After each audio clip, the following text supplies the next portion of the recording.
Party. Salamat po at magandang magandang hapon po sa ating lahat. My name is Deo Balbuena, ang tunay ko pong pangalan at kilala po ako bilang isang Diwata Pares. Nandito po kami para mag-file po ng COC para po sa vendor party list at isa po ako sa mga nominado. So maraming salamat po at magandang hapon ulit sa ating lahat.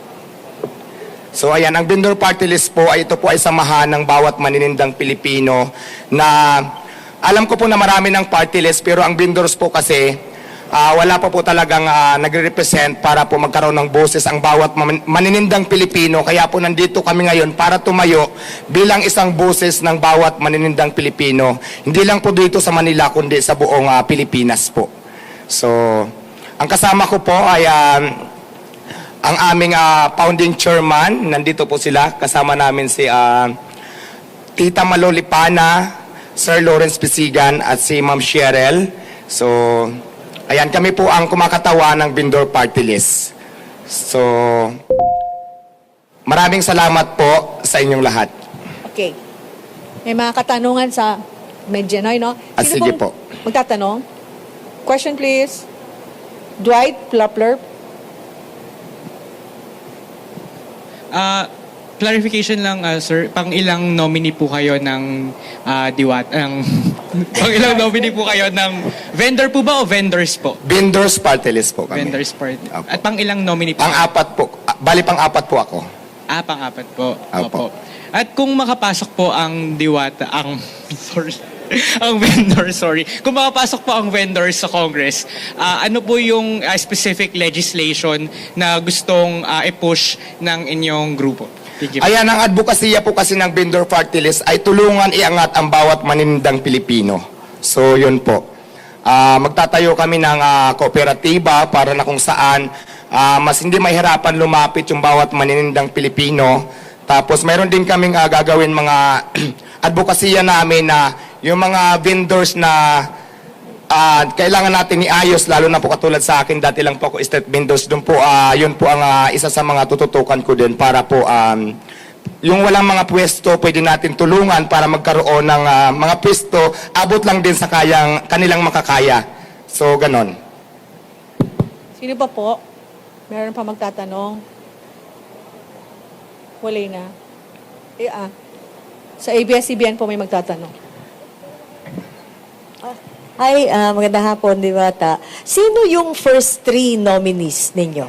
Ayan, yung first three nominees po namin, kasama ko sila, nandyan sila ngayon. Binanggit ko kanina, si Tita Malolipana, Sir Lawrence Pisigan, at saka si Ma'am Cheryl.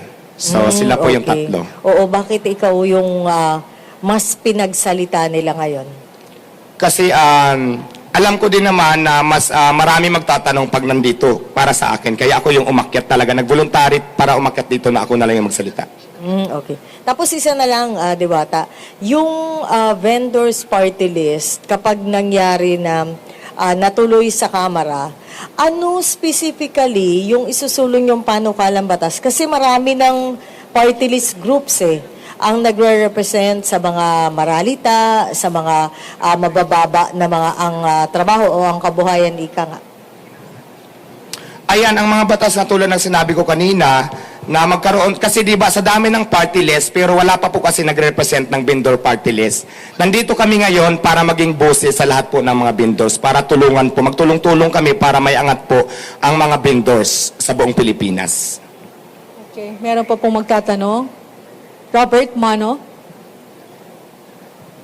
Teleradyo po yan, Mr. Diwata. Hi sir, magandang hapon.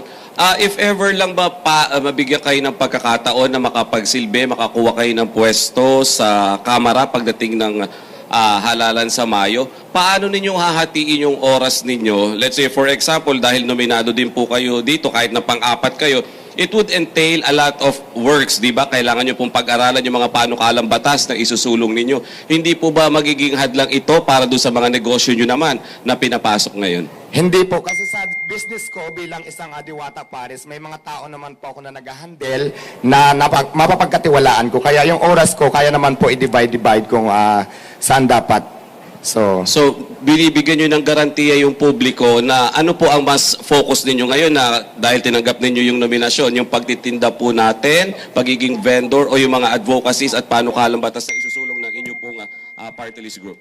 siyempre magpupokus tayo sa party list, pero hindi naman pwedeng pabayaan ko rin yung tindahan ko. So, yun. Bibigay po ba kayo ng Anli Pares sa Kamara? Ay bakit hindi kung gusto nila? Mag-unrice tayo doon at free soft drinks pa. Okay, thank you. May question pa siya sa likod. Thank you. Hello po, good afternoon. Since kayo po yung fourth nominee ng Vendors Party List, ano po yung nag-udyok sa inyo para sumabak po dito po sa party list and sa... Ayan, ma'am, base kasi sa mga karanasan ko, siguro naman maraming nakakakita dito sa social media kung paano ako may paglaban bilang isang vendors.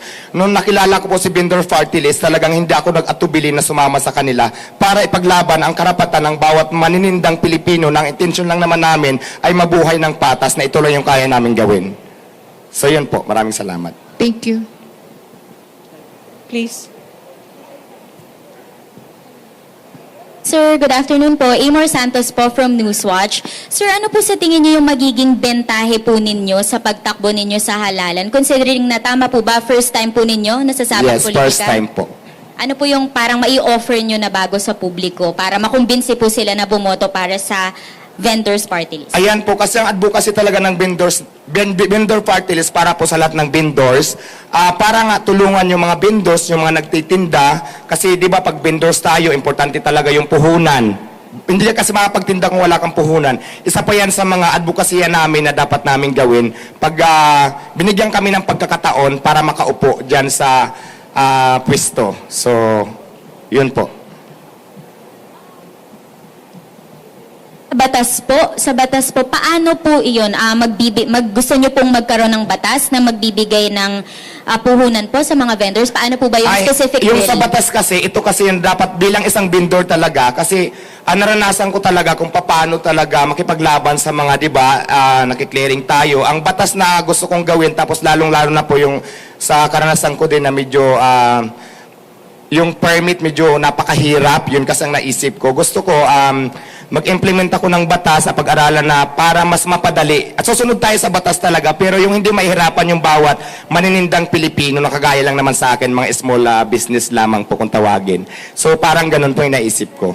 Tapos yung tulungan yung mga vendors na, di ba, yung iba sabi ko nga, yung mga nasa kalsada, ayusin natin na hindi naman dapat yung basta na lang kukunin yung mga paninda, di ba, kasi lahat naman yan pinaghirapan, yung iba niya iutang pa yung puhunan. Isa pa yan sa mga naisip ko na gagawin ko para makatulong sa bawat maninindang Pilipino. Okay, thank you. Last question, please. Sige, ha. Yung nasa dulo na girl. Papas lang po ng microphone.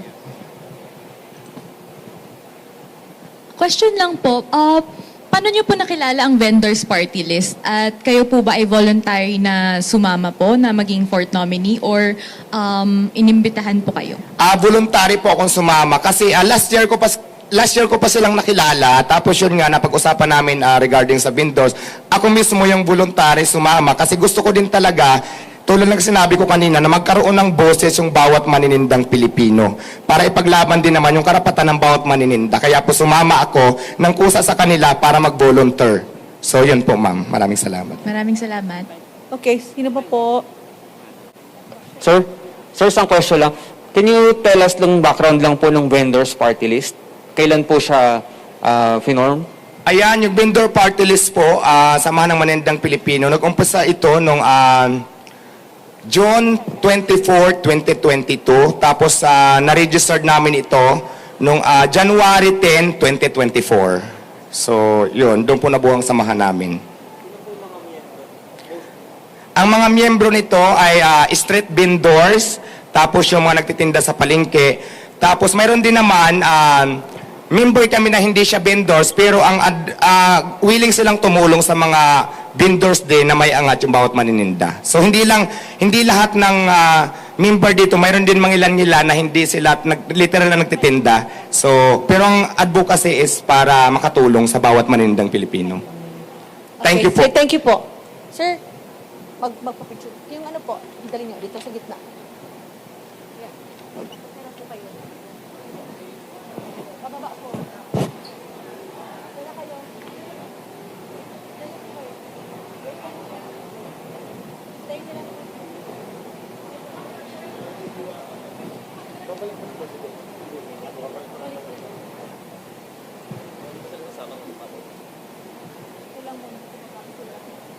Sir Diwata, thank you.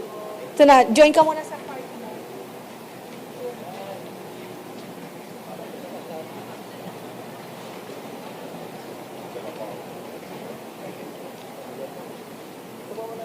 Okay po. Here. 1, 2, 3.